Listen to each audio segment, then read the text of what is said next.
Welcome to week 15 of the year, which means nothing, everyone. Welcome to Analytics, our For the Nerds. We've got big sports news to talk about this week. Let's go.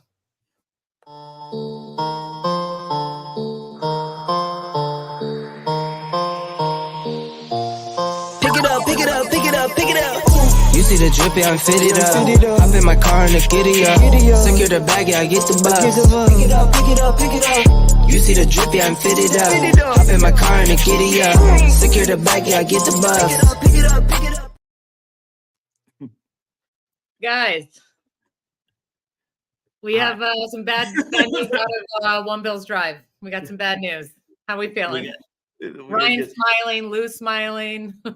The initial sting of everything has kind of worn off a bit, but man, that's a big move and a shocker. I think for most people, I didn't see it coming personally.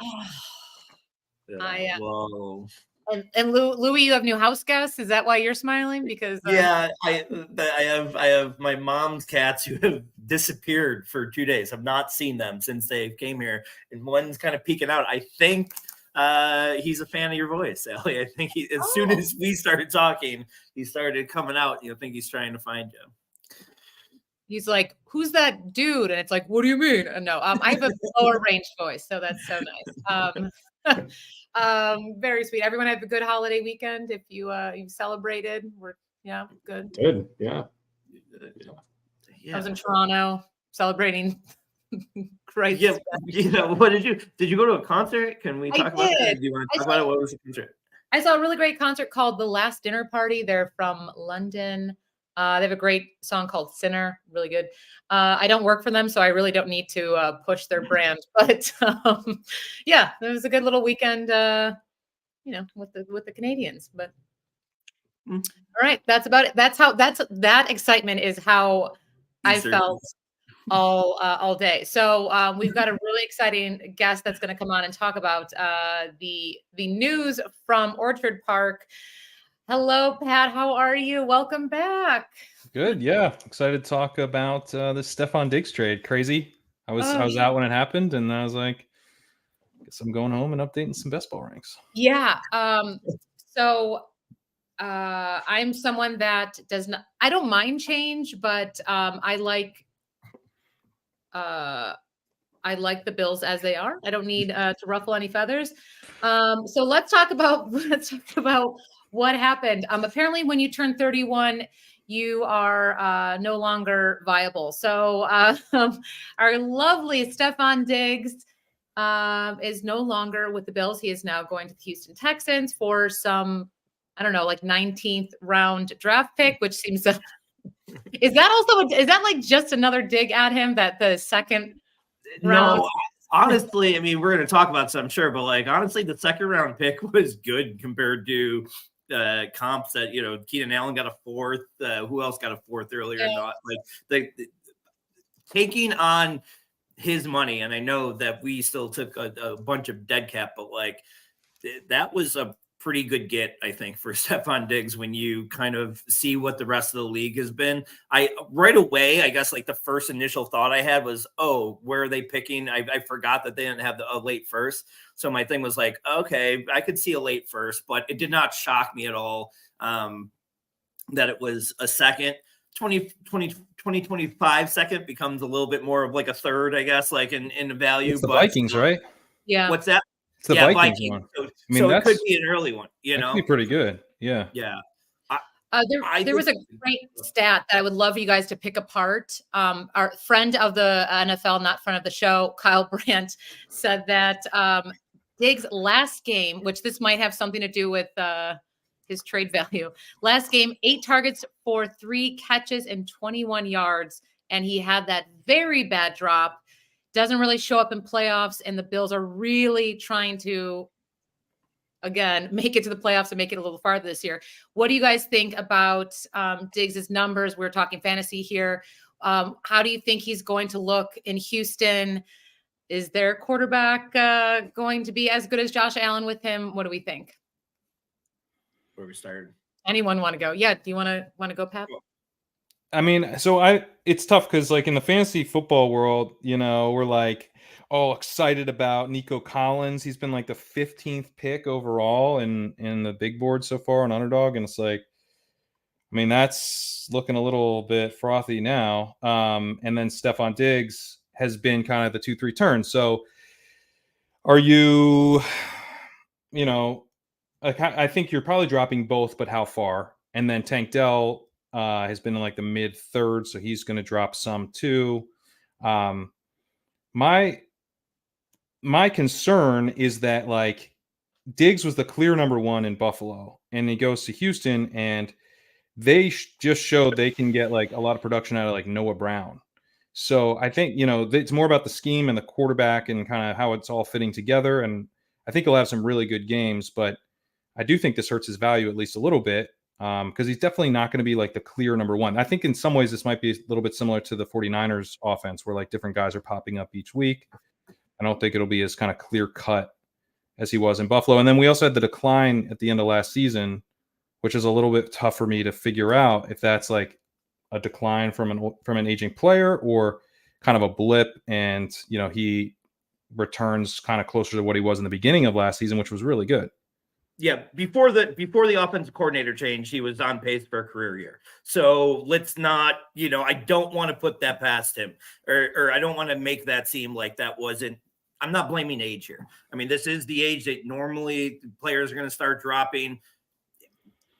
Let's face it. I mean, what we have at least found out in a small city like Buffalo is it came down to the fact that Josh and Diggs couldn't play together. And he asked, Bean wouldn't even say today that he demanded a trade, which to me, I think if he didn't ask for a trade, Bean saying, no, he didn't ask for a trade.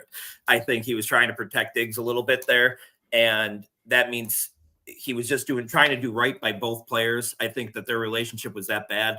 And to get what they got from him for him, I'm not mad about the draft pick compensation. I think it's shocking that a team that doesn't have salary cap is taking one of the biggest hits of all time in dead cap. But also, doesn't that speak for how much they needed to get from underneath him? I mean, if they're looking at they're the third biggest favorite to win the Super Bowl in Vegas, still, even after this news. So like, if they think that they could be a Super Bowl winner, don't they want the 31, 32-year-old player that you normally go and get and try to find the guy like Stefon Diggs to be that, help you get over the punch guy?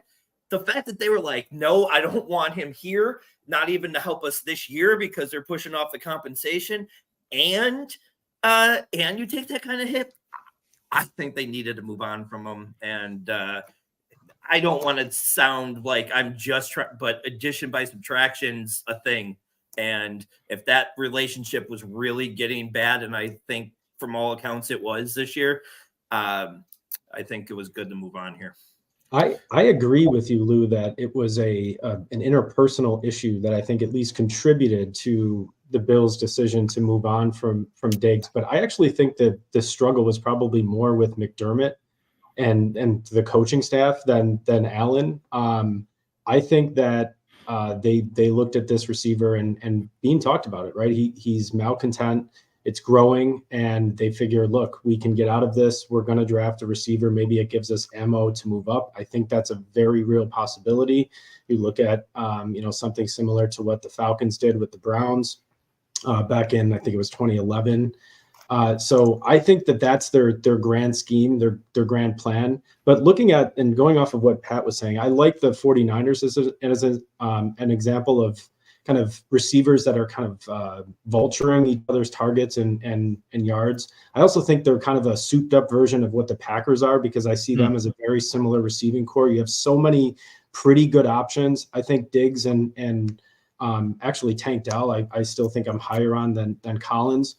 And looking at their production before the injury, before Tank Dell's inexplicable injury, putting him in by the goal line on a running play, which was just a terrible decision coaching wise. But he's 165 pounds. I mean, why is he in there? I mean, that's such a freak thing. And then when people say, well, it's the size concerns, they really played out to be true. He should never have been in that spot. So I don't think it's a size concern. But anyways, before Tank got injured, both he and Collins were averaging 4.7 catches per game. Now, Collins had 7 extra yards per game on his averages, But afterwards, after the injury, Collins went up to 6 point game for 100 yards per game. So that's what I think is going to happen. They're unfortunately going to limit their ceilings. And, while Diggs, I think, still has juice left in the tank, I think the result is still going to be a net lower result for all three of the receivers. Real quick, to both of your points about, I think the 3 wide receivers just take small drops. And again, it's about, how big and where you're going to put those 3 guys. But I do think 2 players gain value on that offense today. And I think this is a win for Mixon and Schultz. Like, I think they both can get, I know the targets are going to be less for Schultz, but that doesn't mean that, he's a touchdown vulture. And I think the 2 touchdown vultures are going to be Mixon and him. And those are the guys who are going to be scoring in close when they move the ball as much as they are. I think those 2 guys gain a little bit of value. Mixon way more than Schultz, but I do think Schultz added some today too. I think Schultz lost value just because it's going to be so much harder for him to get consistent targets. And he's going to be, I think, more touchdown dependent.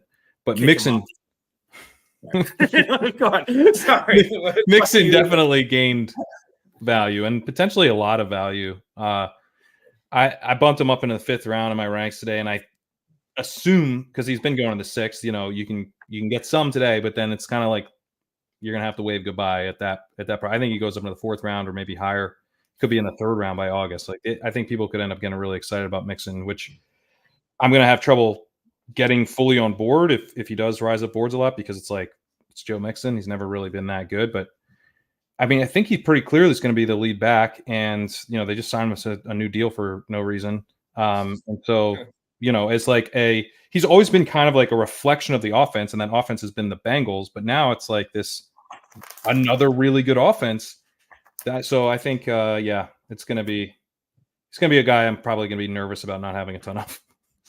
I agree on Mixon. I also think that Pierce has been dramatically undervalued throughout this entire pre-draft best ball season. I know he did not have a good second season. I think he was definitely hampered by that injury that was suffered early in the season. And quite frankly, I mean, look, he's just the number 2 running back on an offense that could, lets him, picture Joe Mixon going out for any period of time. I expect Pierce to be that next guy to get the opportunities, and who's to say he can't be a great, 18th or 20th round pick for you. So that's fair. I personally, I kind of am waiting to see if they bring someone in, because I don't think that much of Pierce. And if they were to bring in like someone in the 3rd round, I probably would be betting on them to take that RB2 job, because I don't know. I wasn't that into Pierce as a prospect. Is probably where the bias is there. But if he's the RB2 after the draft, then I'm very much on board with that. I agree. From a football perspective for the Bills, I know it's hard to say that today they're better than they were yesterday.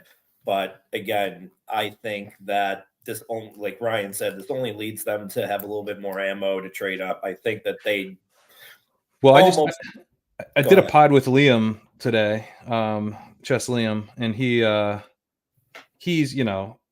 already dreaming of Marvin Harrison, getting up to 5, getting up to 9 for Dunze. But what do you guys think the Bills are, if they're trading up? Are they trying to go up for Thomas, or what do you think they're looking to do? Go ahead, Ryan, because I know you have a strong opinion about this. And then I have my prediction as of April 3rd, 2024, is that the Bills are going to trade up to 6 with the Giants for Rome Odunze. Actually, I think I'm expecting Williams to go 1, Daniels to go 2 to Washington. I expect Minnesota actually to trade up with the Patriots to get Drake May. And then Arizona takes best player available, grabs Harrison at 4. Chargers, they can't pass on a receiver. They need Neighbors. He goes 5. And then the Bills, seeing this, they find an old friend with Joe Shane, a good relationship with that front office. And honestly, if you're the Giants, let's say you're targeting Michael Penix. You don't need your 6th overall pick for a quarterback with Drake May, unless you want JJ McCarthy there. They should definitely be incentivized to trade back and get a future first. The only complicating factor is the timeline on how much leeway that front office and head coach is going to have. So they might need to take a big swing. But from a trade value perspective, the same amount of points. I know it's an outdated chart, but 1,600 points is the sixth overall pick. If you add up pick 28, pick 60, and a 25 first, that equals 1,620 points, 1,620 points. So that's even. You add a couple fourths in, whatever it needs to do to get it done. Why not, right? And I could see the Bills justifying it, saying, that's why we got this ammunition, and we're going to put it towards receiver, and that's what we're going to spend our money on. I like it. I think. Oh, go ahead. You could be in better shape if, let's say, someone comes up with the Giants to go up and get that quarterback. Tennessee takes a tackle, and then you come and go get Odunze from Atlanta, who might be, they don't need to add Odunze there. So I think there's a couple different spots where maybe you could go up and get Odunze. Maybe Chicago would want to trade down after getting Keenan cheaply. That would be really, really fun. I would really like that. I told Ryan no way this morning when he texted me this, but as I've thought about it more throughout the day and listened to Bean talk here, he's got a plan. And he's pretty confident that he's not going into September any worse than he came into today. I really do think he's got, the way he sounded and says, we have plenty of time before September. We're going to have somebody to replace him, whether that's finding the room for Ayuk or Higgins, which I don't think those two options are feasible right now, unless you're getting rid of salary cap somewhere, but or making that big swing trade to get in. And I think Ryan, you're closer to what would happen than just hoping that they move back, because how Bean is. If he wants something, he's not going to wait to come back. I would love any of those top three in that Bills offense. I don't think that separation is as much as people want to give it. I think they're three just elite prospects. So give me any of those three, but I don't think Bean's going to mess around. I think the 25, getting the 25 second didn't kill him today, because I think that will be the second that he throws in with the 25, a first next year and a second, and I don't think he'll care. I can see Bean, and I'm pretty sure he did this a couple of years ago as well, where his preference was to give up a future year pick because he wanted, which actually had more value, because he wanted to keep his current second round pick. So who's to say he doesn't try to keep the 2024 second at 60 and take another receiver there because of the depth of this class, and trades both of the 22 seconds along with the 25 first. And that you're cooking with fire there. That would be a really, really nice turnaround to get into the top, 5 to 10 picks to get one of those guys. Well, another thing I would kind of like to get your guys' thoughts on, like the Shakir Samuel stuff. I think obviously it's big for Kincaid. I think it's pretty nice for James Cook, because you have to imagine they keep using him in the passing game like they did at the end of the season. But like, what's the receiver like? Because Shakir feels a little shaky to me still, because exactly what you just said. Like, what if they add 2 receivers? Like, is Shakir gonna run enough routes, and is Samuel's gonna get a big bump in fantasy? But is he, like, are you guys gonna be taking him if he's in the 8th round or something? Not if he gets steamed up that much. I like him. Where is he right now? In like the 140s or so. He's moved up to like the 120s, and today he was going around 100. Okay. So, and I think he might move up into the into the early 90s eventually. Yeah, I think that I was even thinking about this before the Diggs move as to what type of receiver they want to plug in. I think they want potentially like an somebody that can really plug in. Obviously now they really need an X receiver. I think as much as you can have Curtis Samuel out there, given how Joe Brady has a history with him and really used him a lot of the slot and out of the backfield, I think they want to put him back in that role. So you have at least 1, maybe 2 X receiver spots, and then you just have Shakir be a rotational piece with Samuel in the slot. I don't think Curtis Samuel's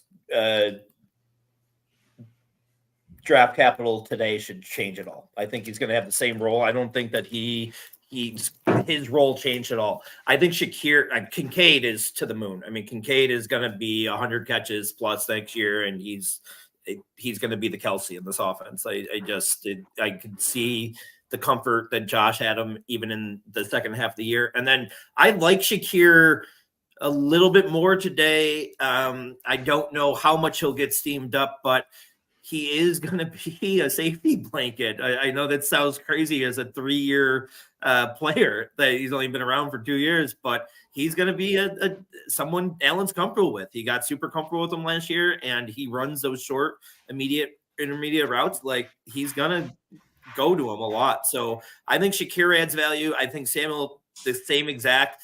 And I think Dawson Knox has a role in this offense again, guys. Like, I think he's going to, I mean, he should not be going tight end 35 or 36, whatever he is. Like, he's going to catch touchdowns because Josh trusts him, you know? So.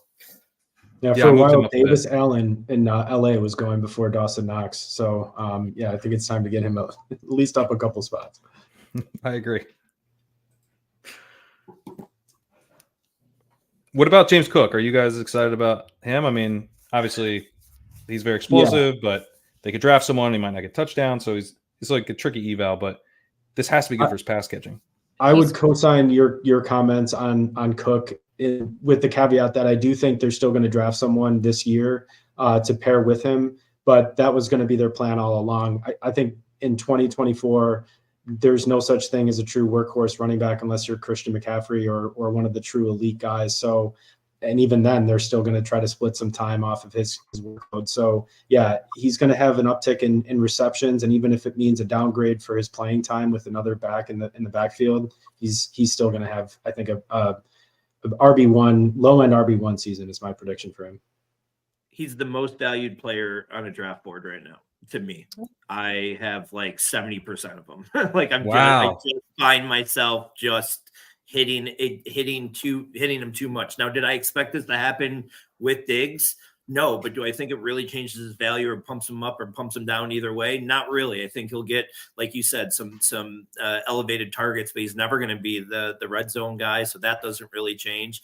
And now with, maybe a less overall, maybe a little bit worse offense, maybe he's not even getting those opportunities to score touchdowns. So I think it kind of balances out a little bit, but I think up until today and hopefully going forward, if his ADP doesn't change, I think he's the best value in drafts right now. I don't understand how a clear RB1, because even if they draft somebody, like, do you not know who our coach is? Like, McDermott is going to make sure that he is ready. And if he fumbles the ball once in game 3, he's not going to see the ball for 4 games. Like, I'm telling you, McDermott scares me with rookie running backs. I think they're going to lean on Cook next year, man. I love him.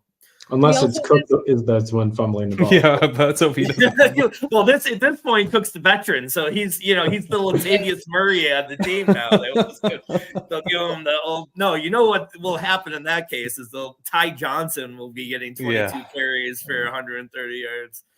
Listen, we also have Matt Collins and Curtis Samuels, guys. Just remember that. We still got some. Matt Collins at X. He could be your X receiver. He's a big guy. Yeah, exactly. Oh man, kill me. It's a pretty weak running back class. Like I'm working on my second part of my profiles on the rookie running back class. I already did kind of like the top 4 guys, and it's like after the top 4, which I have is Brooks, Benson, Jalen Wright, and Corum.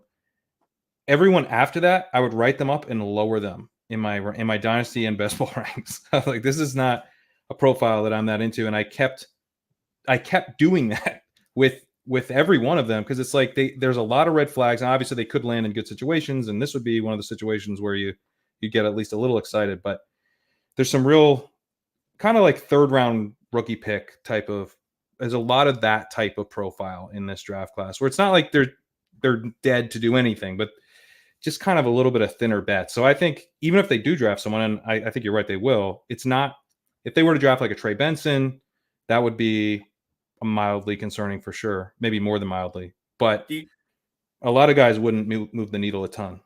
Out of the guys that you're talking about, whether it be the top 4 or some of these other later round picks, do you have who's the best like power rusher straight up and down kind of in between the tackles type of guy, because that's what I think they're going to be looking for in drafting. And so looking at that type of profile, who do you think fits the Bills' needs there the best out of those guys? I mean, like Braylon Allen is huge. So like purely from that perspective, he's maybe the most obvious guy, but he didn't run the 40. He jumped at the combine, didn't run. And then he stood on poor jumps from the combine and didn't run at his pro day, which maybe says he's not very fast, because I feel like you would jump again. He said he was dealing with a high ankle sprain that he suffered in the season, and that's why he didn't run. But that to me, I mean, he's like 235. I would really like to know that you have some speed. His breakaway numbers are really good in college, but it makes me more nervous about him. Then you got like Audric Estime is like a very much a kind of banger type dude, but he ran a 4.7 at the combine. So, and then Jalen Wright is kind of like a between the tackles guy, I guess, but he was a kind of committee back and more of like an explosive type of dude. Really, really good athlete. And then Trey Benson, I think, is he's like a little Cam Akers-y. He's a really good tackle breaker.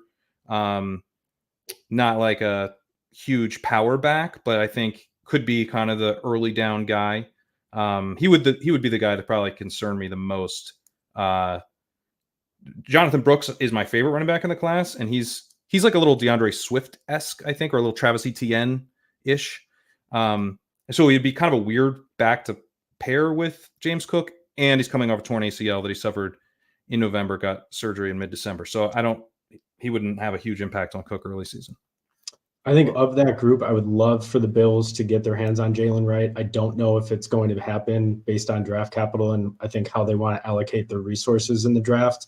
But just from what I've heard about him as being an excellent pass blocker and knowing McDermott, I think wants running backs that can step right into that role. And they also don't necessarily want too different of styles because they like to have that, element of surprise, I suppose, using both of the backs at the same time. So, and then just as maybe we're due for one of those late round guys. Maybe it could be like Dylan Johnson or something this year. I'm a Matt Waldman favorite is Dylan Johnson. And I don't know, to me, every time I see any of his clips, it just, he's a powerful guy. He was in a good offense, and I don't know, maybe in the 7th round or UDFA, just plug one of those guys in and see if it works. I think it's funny that you guys think that McDermott cares about speed, man. He believes in the power of God. He doesn't care about 40 times. You kidding me? He will pray that 40 time up. We don't know to exactly which God, but he will. Yeah, okay. But I believe that it's the same God. It's just, different names. Every time Matt comes on here, he teaches me something new. He's smart. World religions class all of a sudden. Well, we ran your time. I'm sorry. Yep. Pat, thank you so much for your time. Any last thoughts on Diggs before? I think I'm gonna probably just I'm gonna try to see if I can find the clip. Did you ever see the Twitter? I think it was shared on Twitter way back, where when he was with the Vikings, they asked all the teammates which Viking you least wanted your sister to date, and it was unanimously Diggs. I think I may just fire that up again tonight. That's a classic. You legitimately mentioned that the last time you were on the podcast. Rent free, baby. Talking about have you ever seen that shit? Like, so yeah, good. you must. Roman Empire. Yeah, that's so funny to me. Because Diggs is like, what? Why me? Everyone's like, you know why. I will say I've not to brag, but I've you do like field passes before a game and leaves nothing to the imagination, if you know what I'm saying. Like no coverage in the beaky area. It's just like so. But that like running with he's also famous for like taking those pictures, like doing pelvic thrusts. Like he knows what he's doing. He's like me when I go to my daughter's daycare, white sweatpants, no underwear. Like, I mean, not for the kids, the teachers. Yeah. You guys. But do it for the children. All right. But what you I was dug your own grave there. I don't know. Did I just hear a gunshot? No. God. Got dark. But anyway, that's very wild to think about in terms of just very large men tackling you and being like, it doesn't even matter. Very, I don't know. I love Diggs. I'm sad to see him leave Buffalo. And now I get to judge every small child who's going to show up to the stadium with a Diggs jersey. So that'll be fun. But Pat, thank you so much for stopping by. Please check out everyone's Ship Chasing podcast. You have broke some pretty big stories. So congratulations on that big one. Yeah, the leading investigative journalist podcast in the basketball space. Forget the Atlantic. Yeah. But thank you so much. Thank you. We'll talk to you soon, and yeah, good luck in this preseason. Thanks. Later, guys. Bye-bye. Always fun to talk to Pat, by the way. Always fun. You guys, great insight on everything. I had a big viral moment today. I tweeted out the wide receiver number ones at this time of the year for the last 15 Super Bowl winners. And our friend of the show, Nate Geary, retweeted it. And then 8 other people retweeted it. I think 90 likes. I don't like bragging. I don't like coming on here and bragging, but I'm pretty sure I'm a viral star now. But go check that out. Give it a retweet. You know what they say, 10 retweets and you're famous. So I'm just there. This is your decade. This is your decade. You turn 40 and all of a sudden look what's given to you. So, and also, do we not talk about Ryan's great joke today? Do you want to talk about what you're really was a very funny tweet? It was just Brandon Bean sending Diggs out of Buffalo with a video of I think it was a couple of years ago, guy who went viral, one of the airport cone guys, for lack of a better term, right? With the flagging in the planes and yeah, I'll leave the rest to your imagination. You could figure it out. Very funny. I think you got 9 billion likes. Was actually more than people living on Earth. So yeah. Well, there's bots on there now, so that even the robots like you. I mean, come on, this is very good. I sent Ryan a text today, can you just please retweet my tweet, please? I know can you just get that out in the open to your friggin' land of retweeters? He has to keep his own brand on point. Stop bullying Ryan. Are you asking for a retweet, or you just yeah, show some lag at least, all right? I was making a joke, wink wink. All of a sudden you're like hey, don't forget to check out the handyman. You're doing spots for him. Okay. So that was a big news in Buffalo. Very, But let's talk about everything and nothing with me, which just means let's talk about what's in pop culture before, what you're missing while you're too busy looking at numbers and stats. Did you guys hear about Rebel Wilson's new memoir? It sounds like I'm setting up a joke, but I'm not. Rebel Wilson, she was in Pitch Perfect. She was the Australian lady. She's thick.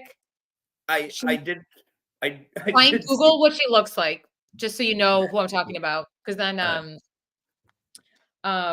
I just want to let everyone know, Stefon Diggs did just post on his Instagram a picture of him walking away. So you can't tell the beaky being okay. But okay, Rebel Wilson's coming out the Why couldn't you just say the ugly one? I mean, I know that we're in that age, but it would have been so easy to get there. We could have got there quicker. I'm sorry. Okay, I Googled. I know who she is. Who she is, right? Unfortunate looking one. She's died. She's gorgeous now. She's gorgeous. She always was. But she's coming out with a memoir, which is interesting because, why?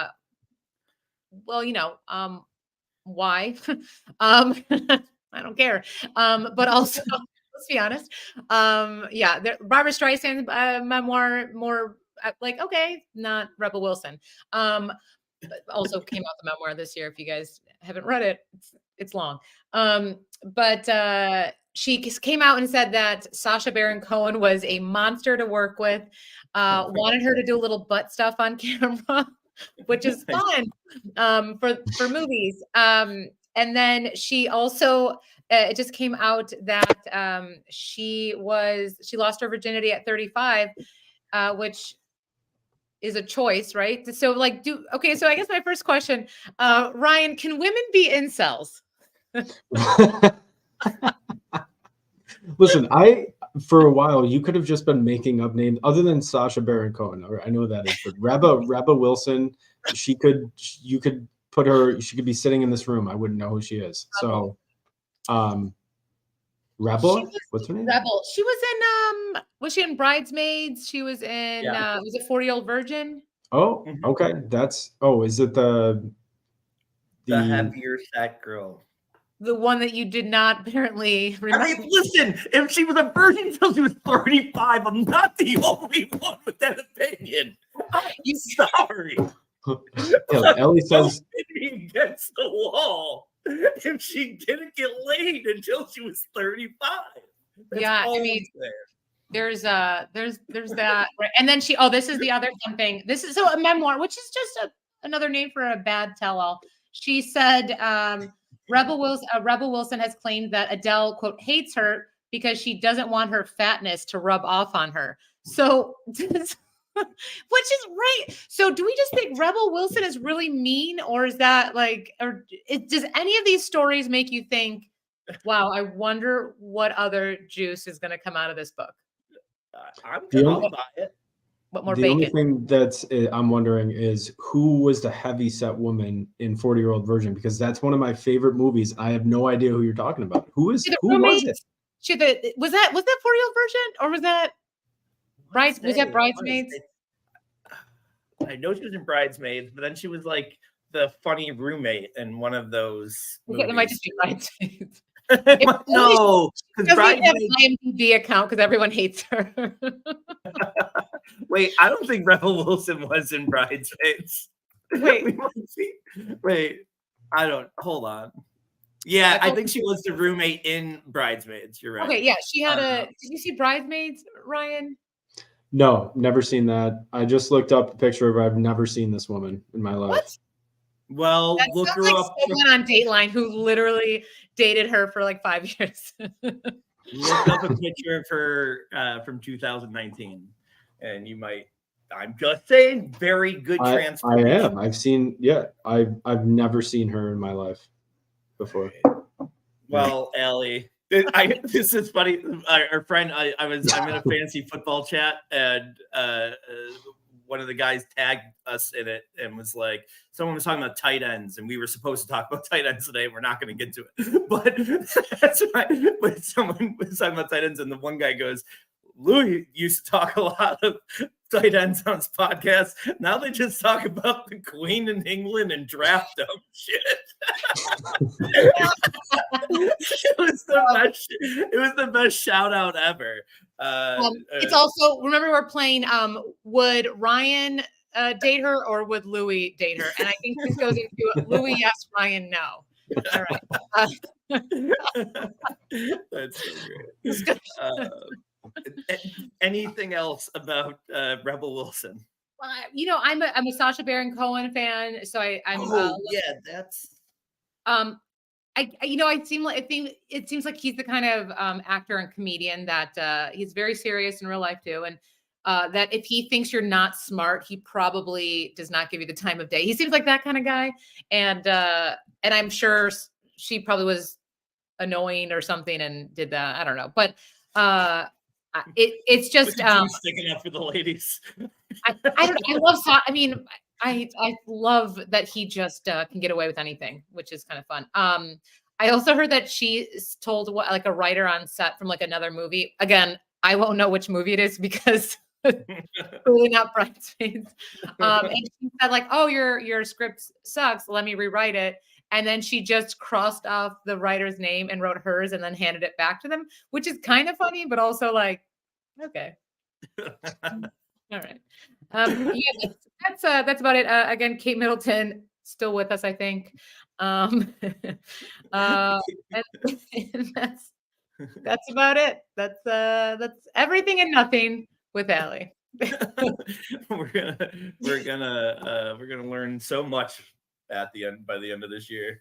I want to. Oh, also, I can do a spinoff right now of Love Is Blind. Like we can do if you want to add another podcast in your guys' lives, I am ready.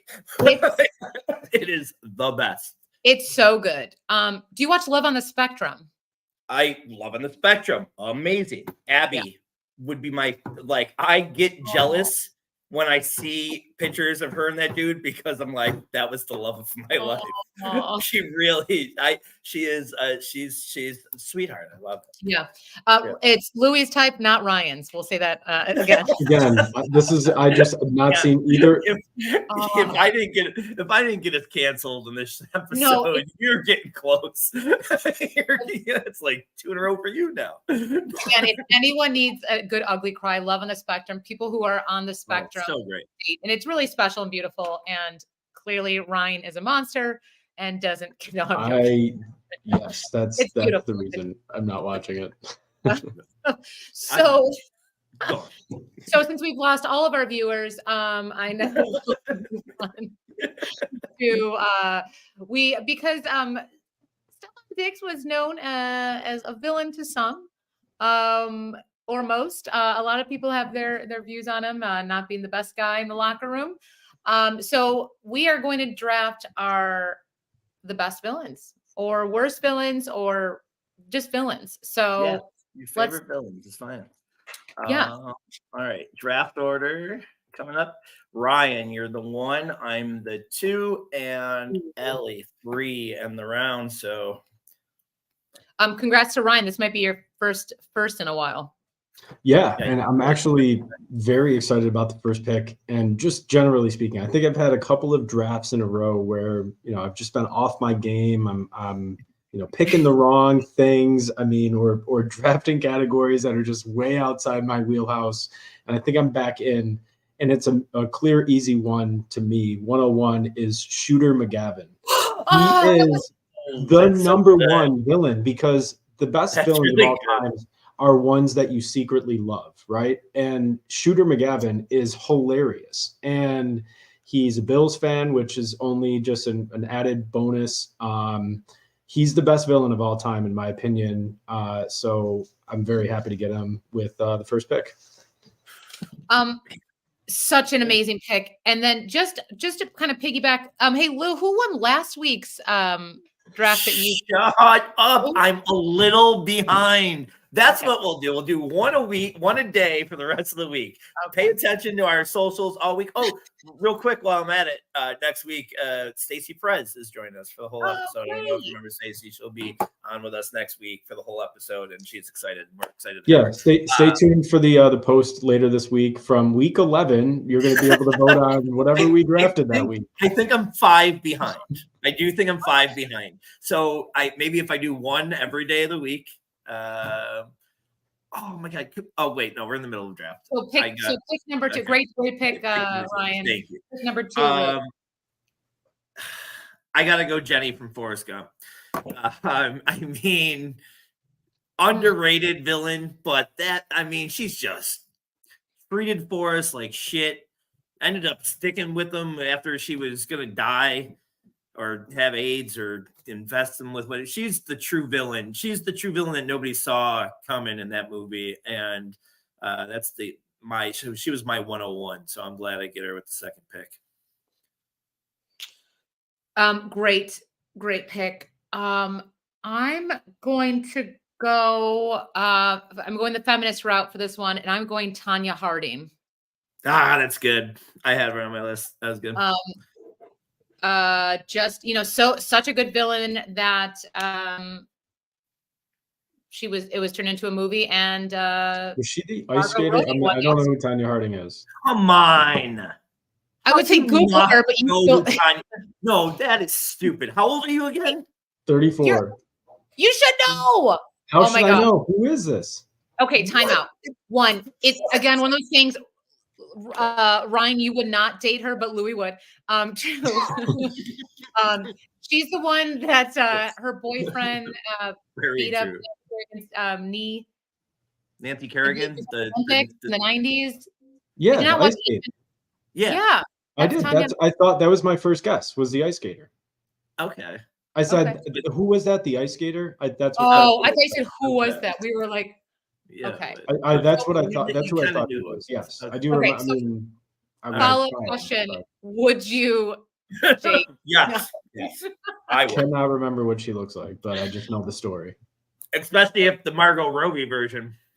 I got so nervous that you were like, I don't know. Oh, I was so terrified. Okay. Ooh, okay. Do we want real life or okay? Let's go. Favorite, scariest bad guy villain from Terminator 2, the T-1000. Scared the crap out of me growing up as a and then he would just run like this, which just meant speed. The liquid thing, just really a great villain. I think that's good. I think it's a really good answer. That just lost me this, but it's never going to be posted, so it doesn't matter. What? It will be posted. There's so many good ones here. I want to go 6. You guys probably don't want to go 6. I'm gonna go Ray Finkel, Lieutenant Einhorn here. Another great villain, movie villain. One of my favorite movies of all time. Ray Finkel and Einhorn played the antagonist. Give it to me. Give it to me at 2-2. Go ahead, Brian. I'm thrilled. I cannot believe I still have my number 2 and number 3 villains on my list still available to me. So this is like one of those, you're drafting at the corners and in the underdog drafts, you're just like double tapping these two immediately, 2 seconds after your turn comes up. So first of the picks is White Goodman from Dodgeball. Oh. He is hilarious. I mean, one of the greatest movies of all time, in my opinion, comedies. I think it's just so good, and Ben Stiller's hilarious. So doesn't seem like you guys are huge fans of that pick, but trust me, we'll let the masses decide. And the third pick, also, I think a very obvious potential contender for 101, Darth Vader. Potentially like one of the most famous villains of all time in the sense of like a fictional villain. So I mean, just a legend. So I don't love the movie, and that's why I didn't put him on my list, but I could understand him being like a 101 on a lot of people's lists. So I think that's a good pick. All right. I got Jenny, I got Ray Finkel. I've gone a little too jokey joke here. I think the one that started it all for me, the one that became the first thing I was ever scared of, and still to this day am, cannot watch Peacock at night because they advertise it every 30 seconds. Chucky the doll is just the scariest person in the world. Like, he was responsible for all my first nightmares. I had like a constant nightmare from like 5 till 10 that never stopped, and it was always Chucky chasing after me. So now, like, I'm not even joking, if I'm like half asleep and falling asleep and I wake up and like, there's that USA show now, if that like commercial comes on, I will like shoot up and have to turn off the TV. I'm still to this day traumatized. I cannot even tell you how much I relate to you on this, because I share the exact same experience. I had the exact same nightmare involving Chucky as a kid. So my brother, who's older than me, he held me down to the couch to make me watch one of the scenes when I was a kid. And ever since that day, it's like it just was repeated. And so now you watch it, and it's kind of funny, I think. Like, especially the old movies, like, they're really, really bad, and it's kind of funny to see. But you got to conquer that fear, Louis. Don't let that sit in there. I don't think I ever watched the entirety of Chucky because I think Jennifer Tilly's boobs were too big, and my mom was, Meowington. Meows. Which one is that? It's Milo. He's been hiding for 2 days. Eric. I don't think it's Milo. Okay, don't try. Oh, congratulations. I love you. I love you. Go get food. Okay. Audio listeners, it was a cat. I'm so happy for you. That's and the cat that you picked up. Yeah, cats are so goofy. They thought you left. Okay, so I guess that's a really great pick. My pick number 3 is not making it up right now. is okay. So speaking of things I was terrified growing up, I cannot watch to this day. The voice, everything. It was even a voiceover for Beavis and Butthead. Robert Stack in Unsolved Mysteries. Not supposed to be a bad guy, just television host, but that's great. so leading up to the scariest things ever is like just traumatic. Like I don't know who else. Like I get that Chucky is very traumatic for you guys. Robert Stack just being like, ghosts will kill you, and you're like, what does that even mean? That show messed me up. And then I guess I was gonna pick. I won't do that one. And my final pick is for the kids. Is King Joffrey. I think what a great villain in Game of Thrones. Just such a bad guy. And yeah, there you go. That's good. That's good. And Allie made the decision. She's like, my fourth and final pick. She's like, we're not going 6. Shut up. All right, that's fine. But I got a decent list, so I will close mine with. I mean, we can do 6 if you guys want to do 6. I mean, what do you want? I could do it if you want.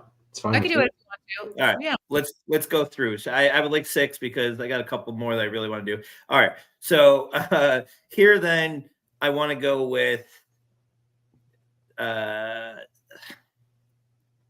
gonna go with Detective Alonzo Harris from Training Day. Denzel's character in Training Day, like that, because you like him for so much of the time, and then he comes out to be the villain. So it's like he's a likable villain. I like it. Yeah, that's a good pick. Okay, so I'm up for 2. First of 2 is going to be Ursula from my favorite Disney movie, The Little Mermaid. Just iconic. I think one of 2 Disney character villains. I won't give away the other one that I think is appropriate to be picked.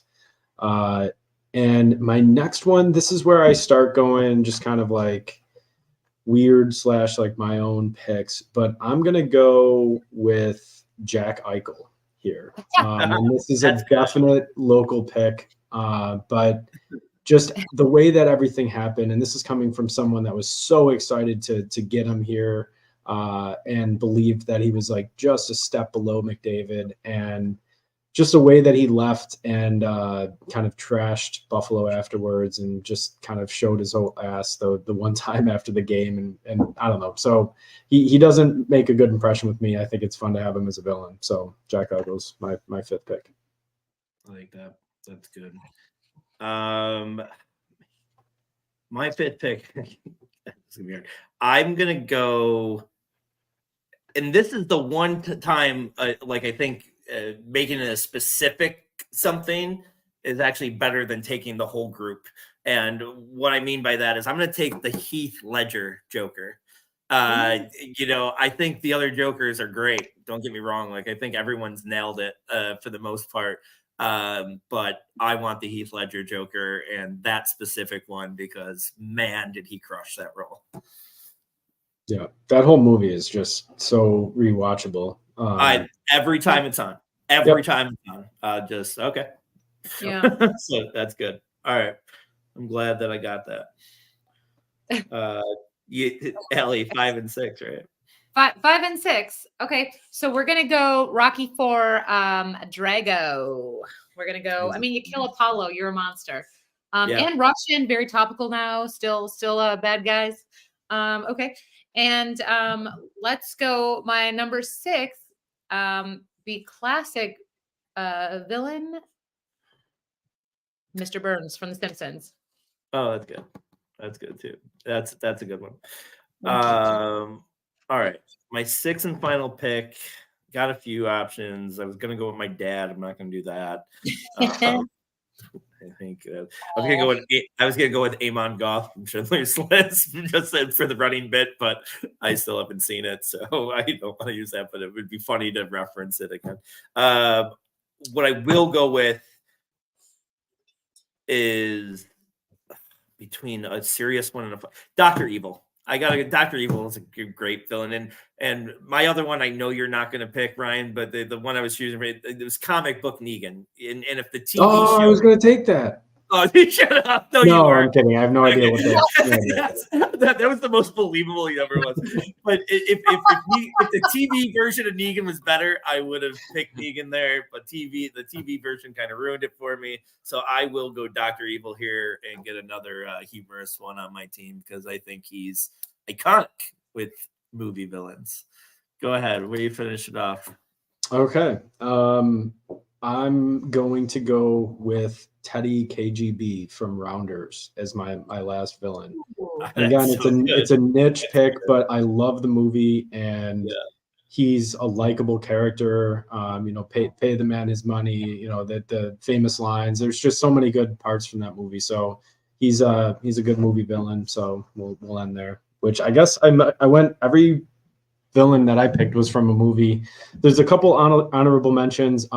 We were talking before the show about Mean Girls, and I thought Regina George might have been picked. She's a good choice. Brett Hull for being in the crease. Tom Brady, again, not really a villain. Just I think when he went to Tampa Bay, he realized he just hated the Patriots and them being good. And then Hannibal was my last non-picked person on the list. Hannibal was one of my honorable mentions, and then really the only two that were on my list that we didn't mention. So I think we did a great job. I would have picked Cersei over Joffrey, but when you picked Joffrey, I didn't want to do another one. But Cersei to me was so good, yeah.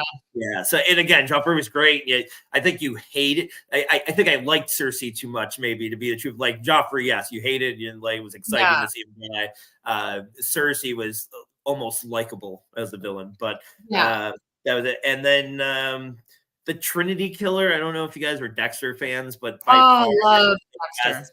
That was the best season of Dexter by far, and Lithgow just killed that role. And I think it was one of the best televisions of like TV history that season. And so that he was on my list, but I figured that would have been a little too nichey, so didn't do it. I also had Floyd Mayweather on my list. I forgot to add that on because that guy's a POS. And then anyone really, any of the bad guys in World War II. None. Really. But which ones are those, Allie? I don't know. Not the Allied. Okay. So guys, thank you for another great week. We like to thank Pat for stopping by. Check out again Ship Chasing. Let's hope the Bills don't lose any more valuable players. But thanks for listening. Don't forget to like and subscribe. YouTube, we're on Twitter and also Spotify, right? Thank you so much for listening. Our analytics are for the nerds. Until next time. See you guys.